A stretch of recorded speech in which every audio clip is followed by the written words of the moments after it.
The Square Ball Podcast. The show's brought to you by Levi Solicitors, who will do you 10% off your legal fees. levisolicitors.co.uk/the square ball. I'm Dan Moylan. With me is Michael Normanton. Hello. Moscow White as well. Daniel Chapman. Hello.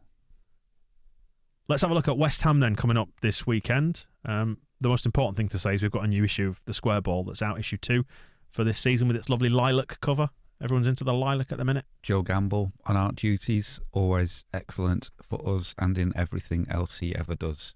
We're match fit, but who's actually going to be match fit for Leeds United? That's the question, isn't it? These injuries. Is there a word you could... Recurrent? Recurrent, yeah. Frequent. If you've not watched or listened to last week's show, then please do, and you'll understand the reference here. But it's still the same injuries, though, isn't it? Yeah. It's not like Robin Koch has been fit and then he's been injured again. It's still one injury. I was thinking about this. I don't think it's something to be perpetual. I don't think it needs to be. I don't think it needs to be different injuries. If you've got, if you were to, sever your spinal column, you are perpetually injured with it. It doesn't. You can't go. Well, I'm not perpetually injured. It's just the sense is perpetual. It's just going on, isn't it? Much like this debate is perpetual. Do we know if Llorente is going to be back? We don't need him. We've got Cresswell. Would you put Cresswell in against West Ham? Would you? Yeah. If we need to? Yeah. Why? You look fine against Fulham. And as I was saying on the Fulham match ball, not disparaging the performance or the role whatsoever, but defending is a reactive job. And so he's just got to do the same things against West Ham that he would do against Fulham or against anybody. Tackle, block, head, pass. So it's pretty... I think it's easier to get up to that level as a defender than it is... But then he may come up against Antonio, and Antonio will be too difficult to tackle, too difficult to head against. But I'd back him. He looks confident, doesn't he? And also, he's a physical specimen who could match Antonio. I do know that. Yes. So he feels like he's got the like. You're not going to throw McKinstry into the defence against West Ham. But he's not a defender for a start. I mean, there it'd is be a foolish thing to do for lots of reasons. But you're not going to do it. Whereas old Creswell, he can ask his dad. And speaking of, I mean, they mentioned it in the commentary against Fulham. He is constantly blighted by being born in Preston. Perpetually blighted. Constantly blighted by being born in Preston. That's going to always be brought up. Brett's got a strong bus station as Preston, so it's not all bad stuff. West Ham, in a kind of low-key way, have become very good. What do you think of West Ham? It's a bit annoying. I know when we first played them last year, we were like, oh yeah, we can beat West Ham. And then they turned up and were like quite annoyingly decent and scored from set pieces, didn't they? The long-necked man, cheating. Souček. Yeah, cheating. Maybe that's another reason we should have Cresswell in. He's quite big, isn't he? He might actually manage to stop Souček scoring. Yeah, I mean, if the alternatives are going to be like Kalvin, Phillips and Jamie Shackleton at centre-half, then a bit of extra height. It looks like as well, West Ham with the special teams thing where David Moyes is bringing on players situationally, getting whoever it was, Ross Noble, to come on and miss a penalty for them. We've got to take that into account, that they seem to be playing by gridiron rules instead of soccer. Would you have done that if you were a manager? I mean, Michael, obviously you're at the forefront of modern coaching. Would you have put him on or not? No. Why? Because you've not had the experience of the hard kicking. Until that moment. Is your leg not ready? If you've played in a game of football to that point, chances are at some point you've already done the hard kick. Right. Whereas your hard kicks can be a little bit off if it's your first hard kick of the day. I always get a few hard kicks out of the way, first of all. Mm-hmm. I'd say a game of slam. That gets them players warmed up and then off you go. But how many hard kicks might wear your leg out so that when you comes to taking the crucial penalty, it's quite weak? But 35 hard kicks. But Bielsa, no more than 35 hard kicks. It's all part of Bielsa's makeup, and obviously you've been advising him because Bielsa believes in building up and then discharging lactic acid, doesn't he? It's part of his routine. Is wear your legs out a bit, get rid of the lactic acid, and then you can run further. And you just do that by drinking milk. Yeah, I'd have normally thought it was funny that he came on and missed a penalty, but it was against Scum, wasn't it? So that was a bit. And it was kind of inevitable. I could see the logic with Moyes, because if you had, he's sort of their equivalent of Matt Letizia, who only ever missed one. So if you got him there in the sub-3, think, well, he never misses a penalty, so why not? But then all the circumstances of it being Scum, well, that's the main thing. It was just something about it being Scum just made it, no, this is just set up for for them to, and then they're all running on to, oh, well done, De Gea, by the way, I'm dropping you for that pest. It just awful. And I wonder if there's the whole Lingard angle as well, which added weight to it. Yes, wasn't he forced to celebrate against his will? Like he tried not to celebrate against his old fans. Let's tread carefully around Man United's new signings here. But I mean, we're being distracted onto the wrong team. It's the Claret and Blues, the Happy Hammers, and all that. I'm quite interested to read. I mean, we know that WhoScored.com are internet charlatans, but it does say on their breakdown of West Ham's style of play that they are non-aggressive, which I think plays to our strengths because we tend not to get involved in the rough stuff. They're all math. Okay. That's what WhoScored.com is saying about them. They're all math.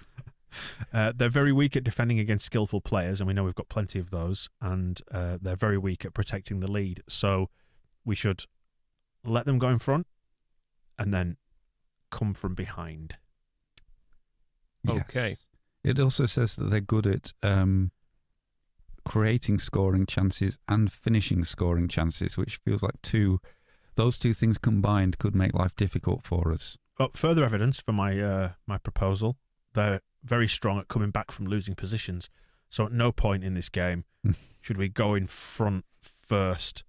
That would be bad, according to what WhoScored say. We should go behind and then beat them from that position. Or are we just aiming, is a draw the safest thing here? Okay. So it seems like either going ahead or going behind could be difficult. So if we just aim for a 0-0 draw, fine. let's shithouse them. Can we get Sam Allardyce in just for one game? Would you accept a draw in this game, or would it leave you too antsy? Do you think we need to get a win? I mean, obviously we need a win under the belt. No two ways about it. But a draw out of this wouldn't be a bad result in isolation. But you can't take them in isolation, can you? I kind of feel like I'd take a draw in this, which I know is a little bit weak of me. But yeah, I think they're quite a decent side. And last year, it just felt a little bit like they had our number in both games. They were very controlled and kept us at arm's length, and it didn't feel like we ever got going in it. So I think a point would actually be quite a good result in a low-key, sort of boring way. I would be calm if we drew this game. I think that would be all right to get that out of it. I'd like us to win because Leeds are my favourite team. Yeah. And I have a feeling as well, like, not to get too scouse about it, but like the way our season has kind of been with the injuries going against us and the refereeing decisions going against us, if you compare the Pascal Struijk red card and all the distraction that became with Daniel James not getting a penalty, that was all very unfair. And then you look at Adam Forshaw, obviously he wasn't going to score that penalty and be the hero because that's just not the way our look's going at the moment, or the way, not even look, just form. Things aren't going for us lately. Even beating Fulham, we drew 0-0 with Fulham. That wasn't the result we wanted there, and there's nothing really wrong with the way we were against Fulham. It's just kind of not really happening for us this season. So it would not surprise me in this game where we're all kind of like, oh, West Ham are pretty good, we'll take a point. We'll beat them 3-0. And that's not even like an ostentatious, and I don't think I'm not even predicting it. Just got that feeling that it just needs to click, doesn't it? If it clicks for us, we're capable of doing it. It's almost then, who do we play Watford next? Something like that. Yeah, we'll lose to them. So it's got that kind of flavour of like, we'll probably, in this game where we're expecting a tough time and thinking, oh, if we get a point out of that, that'll be all right. We'll beat them 3-0 and it'll be really solid and everybody will be happy and we think we're great, and then we'll go and we'll lose to Watford next week, or we even worse than if we got a point and then won the next one. I've just got a winny feeling about it where I think, a bit of a reversal of to how it's been so far this season, against the odds as well, because it could be no Bamford, so we got Tyler Roberts up front, so that'll immediately, the 2:00 thing when the team's announced, then we're going to go, oh, fucking hell, and Charlie Creswell will be in defence. He's like, oh, he's never going to cope against West Ham and all this kind of stuff, and it will turn out to work in a way that it might not in another match. Like if we play the same lineup against Watford, 17 own goals, and I know what you mean. This is the reason why I always predict Leeds to sneak something, because I think we've always got it in us. It's just about us just getting our stride for it clicking, making it work. if it does click into place in that first 20 minutes, I think we'll know in the opening 20 if we've got it in us or not. Are you going to declare the game won at 18 minutes again, Moscow? They've quietly built an annoyingly good team, really, haven't they? When you look through, Fabianski, Declan Rice is the worst version of Kalvin Phillips. There's Creswell, that other right back's supposed to be good, isn't he? Kufal. Jared Bowen. Well, there's Bowen and the Bowen and Ben Rama axis. Yeah, we'd have had both of those, wouldn't we? If things had been different coming out of the Championship. And then Antonio, a left back, turned centre forward, and now he's better than Harry Kane. These games last season were they were builders like Phillips against Rice, weren't they? And who's going to get who deserves the England defensive midfield slot, and now they're like busy mates. Yeah, the biggest challenge is going to be to stop them just kissing. If they want to, it's fine. Well, not during the game. There's a football match going on. They can do what they want afterwards. Or before. How do you fancy this one's going to go, Michael? Let's get the pessimism out of the way first. 1-1. Okay. Who's scoring? Rodrigo. Moscow, what do you reckon? 3-0 Leeds. I think we'll just pull out a completely random roaring victory against all the odds. And I think I don't think there'll be a problem with Kalvin Phillips and Declan Rice canoodling, because Phillips won't play, he'll be injured. Okay. And Melier also will be injured before the game. It'll be Klaassen in goal. Bamford won't make it, Ayling won't be fit. We saw Dallas struggling with fitness against Fulham. He won't play. Is Eddie Gray going to have to be in charge if there's that many Eddie Gray's if there's that many kids in the team? Eddie Gray will be playing. Okay. You know what? Why not? I don't care. Phil Hay told me last week to stop being optimistic because it was ruining everything. What does he know? Nothing is the answer. So I'm going to stick with my optimism, and I'm going to say win. I think it could be a 1-0, but we maybe sneak a second late on if things go right.